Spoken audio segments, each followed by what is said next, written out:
In 1960, a tiny balance wheel began beating inside a case that would quietly challenge Geneva's oldest assumptions.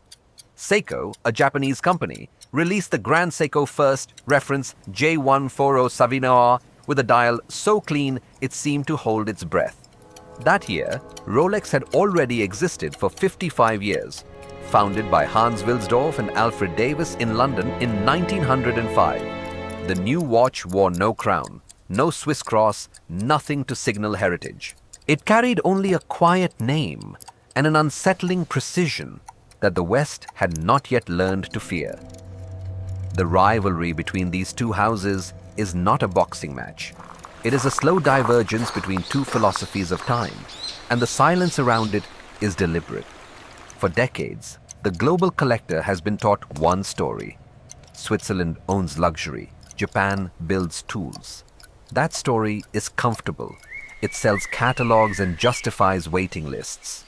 But beneath the dial of a Grand Seiko and beneath the polished bezel of a Rolex lie two radically different answers to the same question. What is a watch for? We are going to peel this apart layer by layer, starting with what each brand shows you and ending with what neither one says out loud. On the surface, the visible world is simple. You walk into a boutique and see a Rolex Submariner under glass, the oyster case gleaming, the ceramic bezel rotating with a surgical click. The price tag is high. The brand myth is heavier.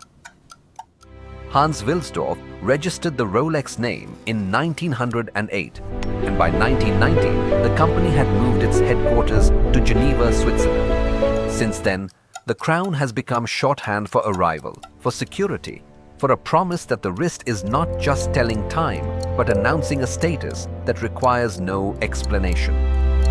Now turn and look at the other counter. The Grand Seiko sits with a dial that appears white, but is actually silvered, catching light in a way that shifts as you tilt your wrist.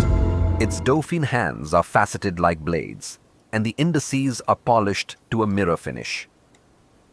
Try to run your thumb across the case, and you will feel the Zaratsu polishing, a technique that flattens the steel to a near liquid reflection, free of distortion. The first Grand Seiko watch, born in 1960, carried this exact obsession. It was not trying to announce wealth. It was trying to prove that a machine could be finished like a jewel. That Zaratsu finish, born in 1960, the same year Grand Seiko first appeared, was never trying to announce wealth. It was trying to prove a machine could feel like a jewel. Subscribe if you want to keep tracing what happens when a watchmaker chases that feeling instead of a status symbol. Look at those faceted hands and mirror-polished indices. Then write jewel in the comments if you saw a jewel, or machine if you still saw a tool. And here is where the story cracks open. Most collectors assume that the rivalry is symmetrical. Two giants who grew up alongside each other, trading blows for decades. But Grand Seiko launched in 1960, while Rolex had already been globally established for a generation by then. The Japanese brand did not appear to conquer the market. It appeared to correct something the market had ignored. If you have ever stood in a boutique and felt a strange pull toward a watch you could not explain, you already understand the difference between owning a name and recognizing a craft. Feel the weight of that difference as you handle both. The Rolex crown threads smoothly, its oyster case sealing against dust and water with a tactile confidence that has survived since the 1920s. Spring it open and the movement is solid, almost industrial, built to endure decades of neglect. The Grand Seiko feels different when you wind it. The crown resists with a buttery friction, and you notice the heat of the brass beneath the plate. It asks for your attention. It does not want to be ignored on a dresser for weeks. It wants a heartbeat. The quiet unease grows when you look at what each house promises in writing. Take the chronometer standards. Rolex states that its superlative chronometer certification corresponds to an average precision of -2 to +2 seconds per day after casing. That is excellent for a mechanical movement. Then consider the Grand Seiko Spring Drive 9RA5. Its stated accuracy is ±10 seconds per month. pause and feel the cognitive dissonance. 10 seconds per month is roughly 1/100th of the daily error Rolex tolerates. The Japanese watch does not compete in the same category. It plays a different game, one Switzerland does not care to acknowledge in public. The engineering behind that gap is where the invisible world takes over. A Grand Seiko spring drive movement abandons the traditional escapement that has defined Swiss watchmaking for 3 centuries. Instead of a balance wheel that ticks, it uses a glide wheel that slides continuously, driven by a mainspring but regulated by a quartz oscillator. The result is that the second's hand sweeps without tremor, moving in a fluid, hypnotic arc rather than discrete steps. Listen closely and you will hear not a tick but a whisper. That is not a defect. That is a different philosophy of time itself, one that treats the watch as a flowing river rather than a jumping clock. That whisper instead of a tick is not a small detail. It is the moment the watch stops performing and starts revealing. Subscribe to keep tracing these thresholds where one philosophy of time quietly divides from another. When the second's hand sweeps without tremor, what does your wrist hear? Leave one word in the comments, whisper or river, and tell us which movement you no longer need to see to believe. Now hold the Rolex Oyster Perpetual Sky Dweller in your mind. It offers approximately 70 hours of power reserve, enough to survive a long weekend off the wrist. The Grand Seiko 9RA2 and 9RA5 spring drive movements offer about 120 hours, nearly double. That is 5 days of autonomy. A quiet statement that this watch was designed for travel, for reflection, for being left in a drawer and picked up again with confidence. The numbers are not close. They are not meant to be. Switzerland does not talk about this because the comparison is not flattering when framed only as specification. But the rivalry is not really about specifications. It is about what each brand is allowed to say in public. Rolex's current catalog is built almost entirely around mechanical movements, and its official chronometer page discusses mechanical watch precision in detail. Grand Seiko produces mechanical watches, yes, but it also produces spring drive and quartz models. The Japanese house refuses to be limited to one ideology. It uses the best technology available, regardless of tradition. That flexibility is a threat because it suggests that the Swiss commitment to mechanical purity is not a virtue, but a constraint, a limitation worn proudly as a badge. Perhaps you already knew some of this. Perhaps you have read comparisons before and felt the unease without naming it.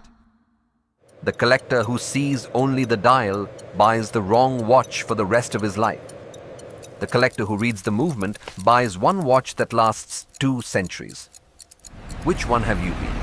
Think about what you actually value when you glance at your wrist. The logo that tells others who you are, or the mechanism that tells you what time it is and what time means. Every new Rolex watch is covered by a 5-year international guarantee. And that warranty is a promise of reliability. But consider what that promise says about the object. It assumes the watch will be serviced, maintained, and eventually opened by a professional. It is a contract between the brand and the owner. Grand Seiko makes no such loud claim of universality. Instead, it became an independent brand after being launched inside Seiko, developing its own identity and its own collection. A quiet separation that mirrors the collector's own journey from admiring a name to understanding a caliber, the complete movement of a watch. You have stood in front of a display case, unsure whether to trust the name or the movement. You have weighed the heft of a steel case and wondered which one would still be running in 50 years. These are not small questions. They are the threshold between buying a product and inheriting a legacy. Rolex offers you the assurance of a Swiss institution backed by the authority of Geneva since 1919. Grand Seiko offers you the unsettling possibility that precision might be more honest than heritage. The real difference, the one Switzerland refuses to frame, is not about accuracy or power reserve. It is about the definition of luxury itself. A Rolex is a badge of arrival, a sign that you have made it. It is worn outward, designed to be seen by others. A Grand Seiko is worn inward. Its finishing, the anglage, the polished bevels on the edges of the plates, is visible only under a loupe, only to the wearer who cares to look. The Swiss watch is a statement. The Japanese watch is a secret whispered to its owner. A Grand Seiko is a secret whispered to its owner. And that whisper is exactly what Switzerland cannot display in a window. If you want to keep turning the loupe toward details like the anglage and the inward wear of a movement, subscribe and stay with the next layer before the case closes. Then tell me in the comments which one you would trust for 50 years, inward or outward. Those two words will tell me what kind of collector you are becoming. That asymmetry explains the rivalry's silence.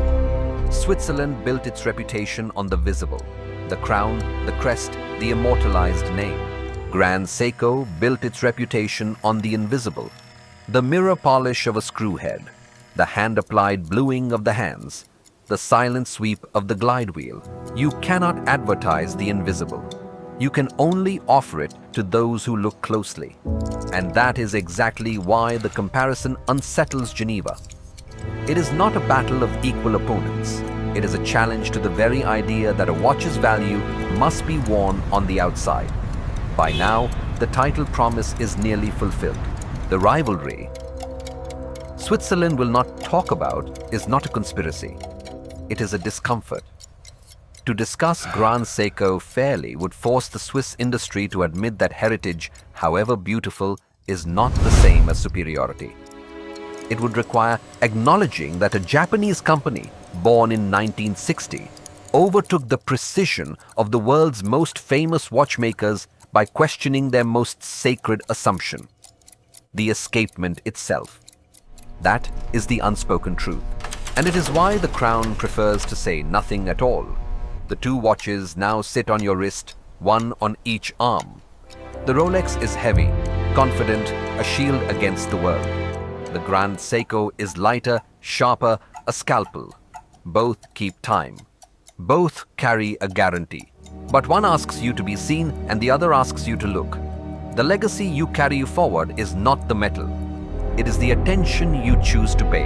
And somewhere in Geneva, a file drawer remains closed, holding the records of a comparison no one wants to open. Close the loop, and the two philosophies slip back into everyday silence. The crown will still turn heads across a dinner table, and the glide wheel will still sweep across a quiet morning train. Neither is wrong. Neither is finished. The collector who truly sees understands there is no victor here. Only two doors into the same endless craft, one polished for the world, one polished for the self. What you choose says less about the metal on your wrist than about the kind of attention you are willing to carry for the rest of your life. That is the quiet inheritance neither boutique advertises, and it is the only comparison that truly matters.